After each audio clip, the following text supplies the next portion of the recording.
North east पर नज़र के इस एपिसोड में मैं आपको मुआमरिया रिबेलियन के बारे में बताऊंगी।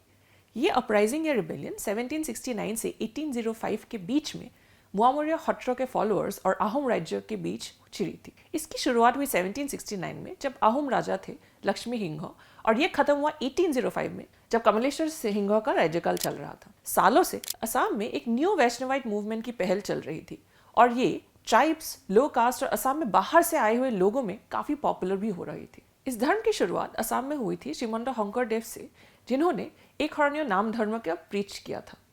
ये प्रचलित हिंदू धर्म और उसके स्ट्रक्चर से अलग था। इसी के चलते हुए सत्र नाम के कल्चरल रिलीजियस सेंटर्स भी बने। एक शरणीय नाम धर्म जात पात के भेदभाव को नहीं मानता है और ना ही ये मूर्ति पूजा को मानता है। बस ये सामुदायिक प्रार्थना और भगवान कृष्ण के नाम जपने पे फोकस करता है।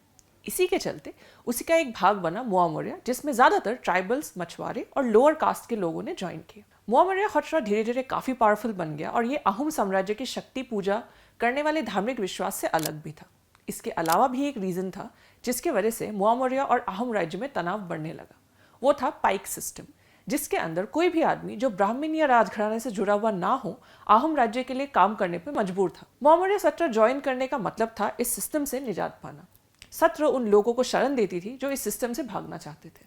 इसके चलते अहोम राजाओं ने काफी सत्रस को या तो डिस्ट्रॉय किया या अपनी अधीन ले लिया। लेकिन मुआमरिया खट्रो ने रेजिस्ट किया और रिबेलियन तब शुरू हुआ जब खट्रो के गुरु और उनके कुछ डिसाइपल्स को अहोम राजाओं ने बेइज्जत किया और पीटा। सालों के तनाव ने आखिर रूप लिया मुआमरिया रिबेलियन का।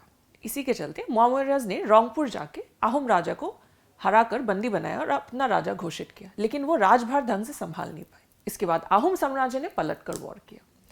ऐसा सालों तक चलता रहा। 1792 में अहोम राजा ने ब्रिटिश की मदद मांगी। ब्रिटिश के आगे मुआमरिया टिक नहीं पाए और 1794 में अहोम राजा दोबारा सिंहासन पर बैठे, पर इसके बाद भी गरिल्ला वॉर खत्म नहीं हुआ। आखिरकार 1805 में मुआमरियाज और अहोम साम्राज्य एक समझौते पर पहुंचे।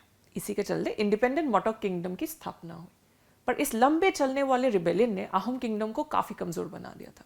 इसके कुछ साल बाद में ही बर्मिस किंगडम ने असम को इन्वेड किया और 1826 में उन्होंने पूरे राज्य पे कब्जा कर लिया। नॉर्थ ईस्ट के बारे में ऐसे ही और किस्से, घटनाएं और हिस्ट्री के फैसिनेटिंग चीजें अगर आपको जाननी है तो प्लीज हमारे YouTube चैनल को सब्सक्राइब करें। हमें हमारे सोशल मीडिया हैंडल्स पर भी फॉलो करें। नमस्कार।